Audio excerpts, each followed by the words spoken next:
இருந்து வெளியேற்றத்தின் போது அவன் நோ மைண்டுக்கு போகிறான். நோ மைண்டுக்கு போகும்போது எண்ணங்களற்ற நிலைக்கு வரான். அந்த நேரத்தில் நீங்கள் சிந்திச்சிங்கன்னா நீங்கள் ஏதோ ஒரு புதிய விஷயத்தை படைக்கலாம். வைதிக மரபு தான் இந்தியாவுடைய மிக பழமையான மரபு என்று முன்பே சொன்னேன். ChatGPT அப்படித்தான் சொல்கிறது. அதுதான் உண்மையும் கூட. கண் என்ற ஜோதிடத்தை வைத்துதானே வைதிக மரபே உருவாக்கப்பட்டிருக்கிறது என்ற இந்த ஒரு வார்த்தையை பலரும் தெரிந்தே அமுக்கி விட்டார்கள். பிராமணர்கள் அமுக்கியதை அமுக்காதீர்கள் என்கிறேன் நான். ஒரு முகமதியர் வந்தார், தன் தம்பியை அழைத்து கொண்டு வந்தார். தம்பியை ஜாதகத்தை பாருங்க. முதல்ல அவருக்கு பார்த்துட்டாரு, தம்பி ஜாதகத்தை பார்த்துட்டாரு. கேன்சரா இருக்குமோ அப்படின்னு சொல்லி இப்படி பார்த்து, கேன்சர் மாதிரி தெரியலையே. அவன் கண்ணை திறந்து இப்ப அவங்ககிட்ட யாரை பத்தி கேட்டாலும் அவன் கண்களுக்கு இல்ல. இன்னைக்கு நான் இந்த ரூம்ல உட்காந்துருக்கு, அவன் கண்ணில் தெரியுது. ஒரு ஜாதகத்தில் எவ்வளவு பெரிய ராஜயோகம் இருந்தாலும் வேலை செய்யணும்னா 3 கிரகங்கள் கிடக்கூடாதுன்னு சொல்லி, சூரியனுக்கு 6, 8, 12 சந்திரன் இருந்தால் அந்த ஜாதகத்தில் எவ்வளவு பெரிய ராஜயோகம் இருந்தாலும் ஒரு பெரிய ஏற்றத்தை கொடுத்து தரைமட்டமாக்கி விடும். அதற்கு உதாரணமாக பகவான் ஓஷோவையே சொல்லலாம். கடைசியில் அவர் கைது செய்யப்பட்டு வெல்லக்கொள்ளும் நஞ்சை கொடுத்து உங்கள் வாழ்க்கையில் விடை காண முடியாத கேள்விகளுக்கு விடை சொல்ல வருகிறார் the one and only hat-trick success astrologer in India, ஜோதிட சத்குருஜி மெஹரு. தன் சுய ஜாதகத்தின் மூலம் விழிப்புணர்வு பெற்ற ஒரு மறைபொருள் ஞானி. ஆன்மீகத்துக்கும் ஜோதிடத்துக்கு என்ன தொடர்புங்க, ஆன்மீகத்துக்கும் தத்துவத்துக்கு என்ன தொடர்புங்கன்னு. அப்போ ஜோதிடம் தான் ஆன்மீகத்தையே உருவாக்குகிறது என்று நான் சொல்கிறேன். இது ஏதோ என்னுடைய புது விளக்கம் அல்ல, இது என்னுடைய புது தத்துவம் அல்ல. மற்றவர்கள் பார்க்க தவறியதே நான் பார்த்தேன். எப்படி ஓஷோ லெங்க்த்துக்குள்ள பிரெத் இருக்குதுன்னு பார்த்தாரோ அப்படி நான் பார்த்தேன். வைதிக மரபு தான் இந்தியாவுடைய மிக பழமையான மரபு என்று முன்பே சொன்னேன். ChatGPT அப்படித்தான் சொல்கிறது. அதுதான் உண்மையும் கூட. அனைத்து தொல்பொருள் ஆராய்ச்சியாளர்களும் இதை எந்த எதிர்ப்பும் காட்டாமல் ஒத்துக்கொள்கிறார்கள். அந்த வைதிக மரபு எதன் ஆதாரத்தில் நிற்கிறது? ஜோதிடத்தின் ஆதாரத்தில் நிற்கிறது. அந்த வைதிக மரபு வேதத்தின் கண் ஜோதிடம் என்று சொல்லும்போது, கண் என்ற ஜோதிடத்தை வைத்துதானே வைதிக மரபே உருவாக்கப்பட்டிருக்கிறது என்ற இந்த ஒரு வார்த்தையை பலரும் தெரிந்தே அமுக்கி விட்டார்கள். பிராமணர்கள் அமுக்கியதை அமுக்காதீர்கள் என்கிறேன் நான். இவ்வளவுதான். நான் அதை கண்டுபிடித்தவன் அல்ல, கண்டுபிடிப்பாளர் அல்ல. அதனால்தான் ஆன்மீகத்தில் அடிக்கடி பயன்படுத்தப்படும் வார்த்தை அவேக்கன், அவேர்னஸ். ஓஷோ இதை அடிக்கடி சொல்லுவார். நான் ஒவ்வொரு வார்த்தைகளுக்கு நடுவில் ஏன் கேப் தரேன்னாக்கா, உங்களை நோ மைண்டு கொண்டு போய் ஒரு அவேர்னஸை கொடுக்கறது. இதே அவேர்னஸ் அவனுக்கு எந்த செலவும் இல்லாமல் வெளியேற்றத்தின் போது வருது. வெளியேற்றத்தின் போது அவன் நோ மைண்டுக்கு போகிறான். நோ மைண்டுக்கு போகும்போது எண்ணங்களற்ற நிலைக்கு வரான். அந்த நேரத்தில் நீங்கள் சிந்திச்சிங்கன்னா நீங்கள் ஏதோ ஒரு புதிய விஷயத்தை படைக்கலாம். அப்போது என்கிட்ட நடிகர் தாமு கூட கேட்டார், நான் கண்ணை திறந்து தான் பார்த்துக்கிட்டு இருக்கேன், நீங்கள் என்ன அவேக்கன்ன்றீங்க, விழித்துக்கொள்ளுன்னு ஓஷோவும் சொல்கிறாரு. நீயும் உன்னுடைய பதிவுகளெல்லாம் விழிப்புணர்வுன்றீங்களே. நான் விழிப்புணர்வாக தானே கண்களால் பார்த்துக்கிட்டு இருக்கேன், என்னை ஏன் மீண்டும் மீண்டும் விழிப்பாக இருக்க சொல்கிறீங்க? எனக்கு கொஞ்சம் புரிய வைங்க குருஜின்னாரு. அதை பற்றி நான் ஆடியோவும் நான் 2 வருஷம் முன்னாடி என்னுடைய துளாராசி பதிவில் போட்டிருக்கேன். அதை பார்த்த அன்பர்களுக்கு என் சேனலை ஃபாலோ பண்ண தெரியும். அது விழிப்பு அல்ல.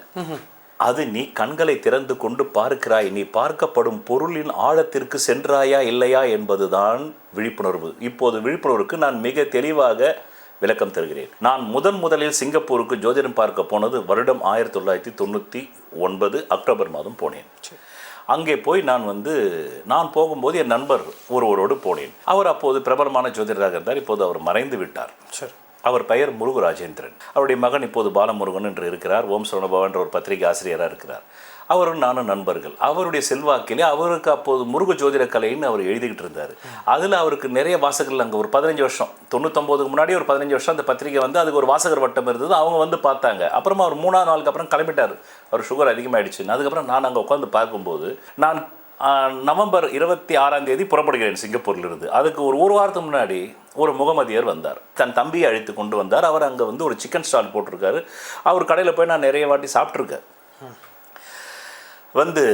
தம்பியை ஜாதகத்தை பாருங்கன்னார். முதல்ல அவருக்கு பார்த்துட்டாரு, தம்பி ஜாதகத்தை பார்த்துட்டாரு. பார்த்து எல்லா பலனும் சொல்லிட்டேன், கடந்த காலம், நிகழ்காலம், எதிர்காலம். அவர் குருஜி உங்களுக்கு வேறு ஏதாவது தெரியுதா இதுலன்னு கேட்டார். நான் மீண்டும் நல்லா பார்த்தேன். திருமண ஸ்தானம் நல்லா இருக்குது, குழந்தை ஸ்தானம் நல்லா இருக்குது, தொழில் ஸ்தானம் நல்லா இருக்குது. நல்லா இருக்கேன் சார்ண்ணா. இல்லை கொஞ்சம் நல்லா பாருங்கள். கேன்சராக இருக்குமோ அப்படின்னு சொல்லிட்டு இப்படி பார்த்துட்டு, கேன்சர் மாதிரி தெரியலையே, இல்லை இன்னும் கொஞ்சம் நல்லா பாருங்கள். நான் சொன்னேன், இந்த பொடி வச்சு பேசாதீங்க, எனக்கு தெரிஞ்ச அளவுக்கு அதில் எந்த குறையும் இல்லை, நல்லா தான் பார்த்தேன், நீங்கள் சொல்லுங்கள் என்னென்னா. இவர் தூங்கி 5 வருஷம் ஆச்சுன்னார். என்னால் நம்பவே முடியவில்லை. ஆனால் ஃப்ரெஷ்ஷாக இருக்கார்.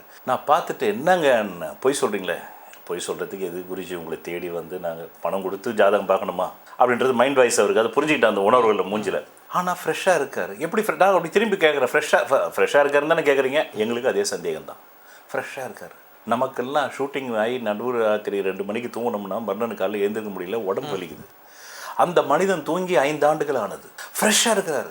கடையில் நாங்கள் நைட்டு 12 மணிக்கு சாப்பாடு கடையெல்லாம் மூடிட்டு போனால் மீண்டும் வேலை செய்கிறாரு விடிகாலில் 5 வரலும். அப்படியே வேலை செஞ்சுட்டு படுக்காமல் கொள்ளாமல் எங்கள் கூட வேலைக்கு வராரு. இது எப்படி குருஜி சாத்தியம்? ஜோதிடர் இதை சொல்லுங்கன்றாரு. எனக்கு ஒன்றுமே புரியல. உங்களை லாக் பண்ணுறாங்களே எல்லாரும். அப்போ தான் பகவான் ஓஷோ சொல்வார், பகவத்கீதைக்கு விளக்குற கொடுக்கும்போது, பகவத்கீதையினுடைய போர்க்கள காட்சிகளை சஞ்சயன் என்கின்ற திருதராஷ்டிரன் என்ற குருடனுக்கு விளக்குவதாகத்தான் அவன் தூரதிருஷ்டி பெற்றிருக்கிறான். அதாவது தூரதிருஷ்டி நீ நம்ம டெலஸ்கோப்பில் பார்க்குறோம்ல, அந்த மாதிரி சேட்டலைட் மாதிரி அவனுக்கு ஒரு தூரதிருஷ்டி இருந்திருக்கு. இதை வச்சுக்கிட்டு நீங்கள் சஞ்சயனுக்கு ஒரு ஆன்மீக அனுபவம் வந்துருச்சு, அவன் ஒரு மிகப்பெரிய உயர்ந்தவன், அவனுக்கு கோயில் கட்டிடாதீங்க. இதே மாதிரி ஒருத்தர் இருக்கிறான் ரஷ்யாவில், அவனுக்கு இயேசு மேலே பக்தி இல்லை, அவன் கிறிஸ்துவன் தான், இயேசுவை நம்ப மாட்டான், புலால் உண்ணுவான், மாட்டுக்கறி உண்ணுவான், பெண்கள்கிட்ட போவான், உமனைசரு. அவன் கண்ணை திறந்து இப்போ அவங்ககிட்ட யாரை பற்றி கேட்டாலும் அவன் கண்களுக்கு இல்லை. இப்போ ஓஷோ எங்கே இருக்காருனாக்கா கண்ணை மூடி திறந்தான்னாக்கா உங்கள் முன்னாடி நான் உபன்யாசம் பண்ணுற காட்சி அவனுடைய கருவியில் தெரியுன்றார்.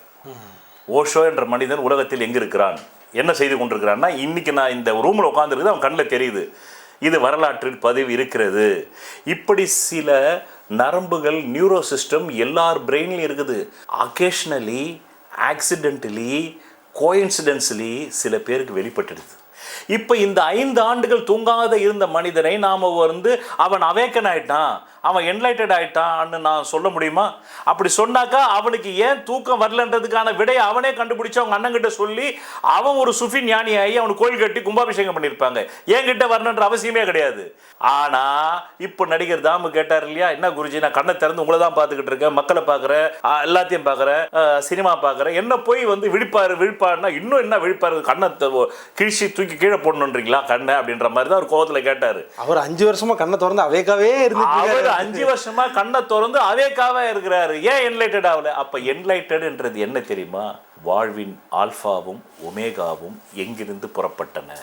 அப்படி என்றால் ஆன்மீகம் என்பதே சோதிடத்திலிருந்து தான் புறப்பட்டது. அதனால்தான் உலகின் மிகவும் தொன்மையான மதம் என்று ChatGPT ஒத்துக்கொள்கின்ற வைதிக மரபே வேதத்தின் கண் என்கிறது. வைதிகம் நிற்பது வேதத்தின். வைதிகம்னாலே வேதம் தான், வேதம்னா வைதிகம் தான். ஒரே வார்த்தைக்கு 2 பொருள், ஒரு நாணயத்துக்கு 2 பக்கம் மாதிரி.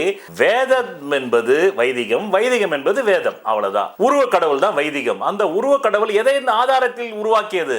சைவம் சூரியனால் ஆளப்படுகிறது, வைணவம் புதனால் ஆளப்படுகிறது, சாக்தம் சுக்கிரன் சந்திரனால் ஆளப்படுகிறது, கௌமாரம் செவ்வாய் கிரகத்தால் ஆளப்படுகிறது, கானாபத்தியம் கேது கிரகத்தால் ஆளப்படுகிறது, சௌரம் சூரிய கடவுளால் ஆளப்படுகிறது, ஸ்மார்த்தம் இந்த அனைத்தையும் சேர்த்து வழிபடுவது. பிறகு குருமார்கள் வழிபாடு, அது குரு கிரகத்தால் ஆளப்படுகிறது. இப்போ 7 கோள்கள் சொல்லிட்டோன்னா அதுதான் இந்து மதத்தினுடைய 7 பிரிவுகள். சைவம், வைணவம், சாக்தம், கௌமாரம், கானாபத்தியம், ஸ்மார்த்தம், சௌரம். 7 வந்துருச்சா? 7 கோள்களுக்கு 7 உருவ கடவுள் உருவாக்கிட்டான். 7த்துக்கும் கோயில் கட்டிட்டான். அதுக்கு நீ எல்லா மதங்களும் போராடுவது மனிதனுடைய மனதை ஒரு நேர்கோட்டிற்குள் கொண்டு வருவது. ஆனால் மனிதனுடைய மனம் நேர்கோட்டுக்கு வராது என்கிறது ஜோதிஷம். ஏன் வராது என்றால், சந்திரன் 15 நாள் வளர்பிறையிலும் 15 நாள் தேய்பிறையிலும் ஒளி இழந்து விடுகிறார். அந்த சந்திரன் தான் மனிதனுடைய உடலுக்கும் உள்ளத்திற்கும் காரகம் வகிக்கிறது. அதனால்தான் வைதிக மரபு இந்த ஜோதிடம் என்ற கண்ணை வைத்துக்கொண்டு, ஆஹா மனிதனுடைய மனம் 15 நாட்களுக்கு பலவீனமாயிடும், 15 நாட்களுக்கு ரொம்ப பிரகாசமாக இருக்கும். அப்போ என்ன பண்ணுறது? பலவீனமான காலத்தில் தற்கொலை பண்ணிக்கிட்டான்னா, பலவீனமான காலத்தில் போய் கொலை பண்ணிட்டான்னா.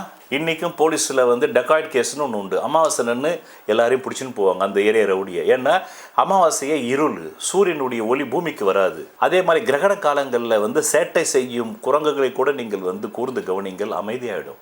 எல்லா குரங்கு கூட்டமும் ஒரு இடத்துல வந்துடும். காரணம், கிரகண நேரத்தில் பூமியின் நிழல் மறைக்கப்படுவதால், சூரிய ஒளி வராததால்.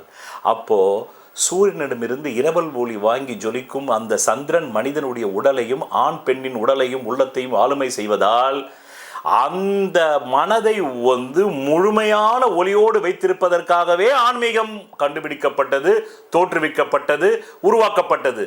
அதனால் ஆன்மீகம் என்பது இயற்கையில் இல்லை, அது செயற்கை. இதை சரியாக புரிந்து கொண்டேன் அல்லவா? அதனால்தான் நான் என்லைட்டட் மிஸ்டிக். இதை புரிந்து கொள்ளாமல் என்னிடம் ஜாதகம் பார்க்க வருகிறார்கள் அல்லவா, அவர்கள் எல்லாம் அன்என்லைட்டட் மிஸ்டிக். அவர்களுக்குள்ளும் சரியாக புரிந்து கொண்ட ஆன்மீகம் என்பது இயற்கையில் இல்லை. ஆன்மீக செல்கள் என்று உங்கள் உடம்பில் எதுவுமே இல்லை. குருஜி நீங்கள் சொல்கிறது வந்து இது வரைக்கும் நம்ம கேட்டதுக்கு கொஞ்சம் மாறுபட்டு இருக்கு. ஆனால் அதுதானே யதார்த்தம். இப்போ அதுக்கு தானே விளக்கம் கொடுத்தேன்.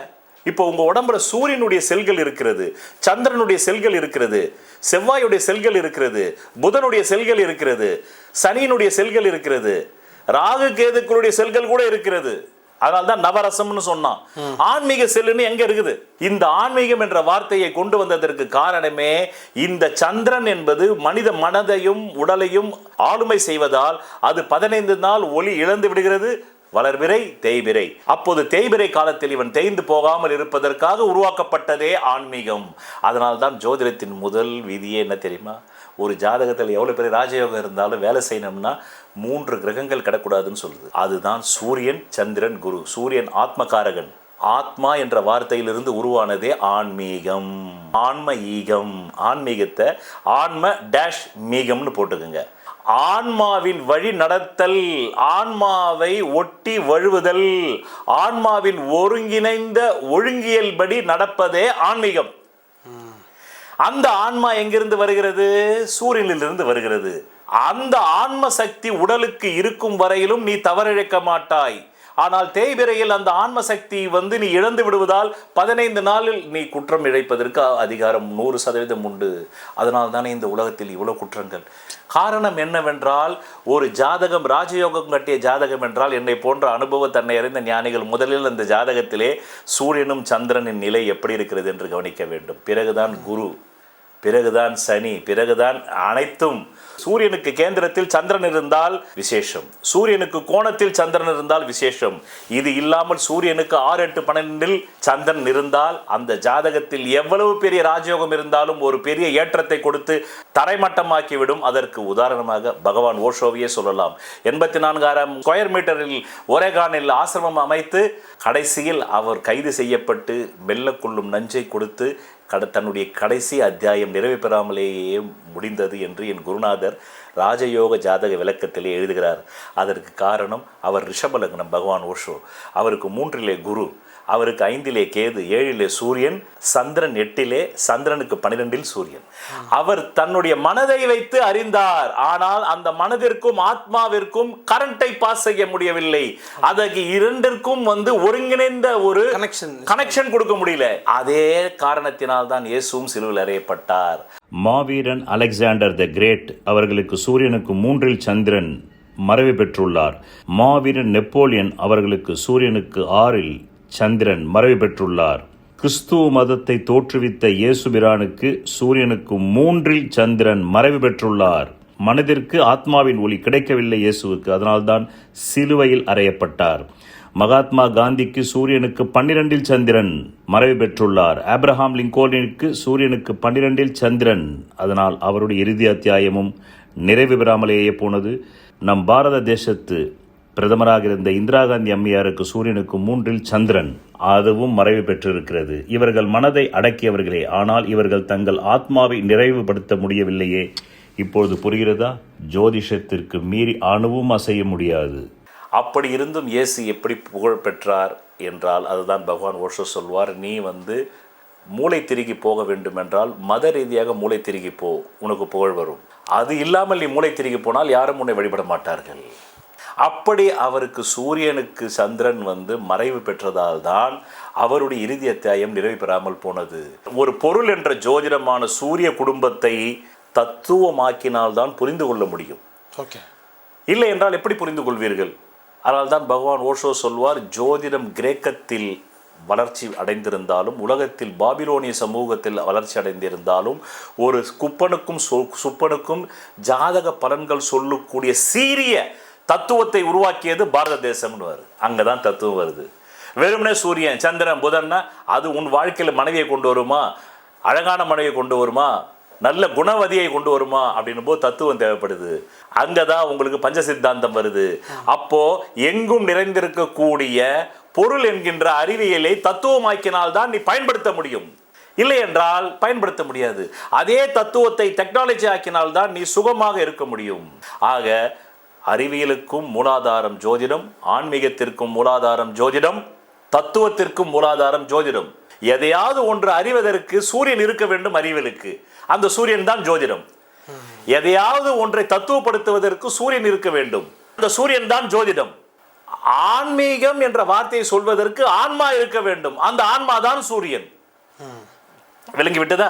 ஆக ஜோதிடம் என்ற ஆன்மகாரகனான சூரியனுடைய ஒளி பிரபாகத்திலேதான் தத்துவமும் இயங்கிக் கொண்டிருக்கிறது, அறிவியலும் இயங்கிக் கொண்டிருக்கிறது, ஆன்மீகமும் இயங்கிக் கொண்டிருக்கிறது. அதனால் எந்த ஒன்று இல்லை என்றால் மற்ற மூன்றும் இருக்காது என்றால், ஜோதிடம் இல்லை என்றால் ஆன்மீகம் இருக்காது, வைதிக மரபு இருக்காது, வேத மரபு இருக்காது, கிறிஸ்துவம் இருக்காது, இஸ்லாமியம் இருக்காது, எதுவுமே இருக்காது. சூரியனே இல்லாத போது இங்கே நபிகள் எப்படி உள்ளே வர முடியும்? இங்கே எப்படி இயேசு வர முடியும்? இதுதான் நீங்கள் கேட்ட கேள்விக்கான தெல்ல தெளிவான ஆன்மீகத்திற்கும் அறிவியலுக்கும் தத்துவத்திற்கும் ஜோதிடத்திற்கும் உள்ள விளக்கங்களை எல்லா தளங்களிலும் கூறினேன். இப்போது நீங்கள் கேளுங்கள். இல்லை, நான் ஆரம்பத்தில் உங்ககிட்ட கேட்டேன், அந்த ஆன்மீகம்ன்ற சொல்லுக்குண்டான இதிலிருந்து விளக்கம் சொல்லுங்க அப்படின்ட்டு. அதுக்கும் விளக்கத்தை நீங்கள் சொல்லிட்டீங்க.